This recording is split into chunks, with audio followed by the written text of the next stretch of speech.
بسم الله الرحمن الرحيم. بنشوف كيف نقبل طلب نقل الكفالة من موقع قوى للأفراد. أول شي حتروح على موقع منصة قوى وتضغط هنا على هذه الخيارات وتضغط تسجيل الدخول. إذا كان عندك حساب بتسجل دخول بحسابك، أو تقدر تسجل دخول بنفاذ من هنا، أو تنشئ حساب جديد من هنا. بعد ما تسجل دخول حتضغط هنا على هذا السهم، وفي أول صفحة بيطلع عندك هذا الطلب بانتظار الموافقة. حتضغط هنا الذهاب للانتقال الوظيفي، وتقدر تستعرض الطلب من هنا، ولقبول الطلب تضغط على قبول وتضغط هنا صح وتضغط الموافقة.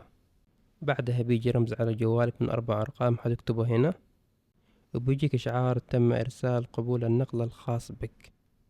بعدها صاحب العمل بيفتح حسابه في قوى ويقلل فترة الإشعار إلى يوم واحد ويقبل الطلب، وكذا يكون قبلت الطلب من منصة قوى.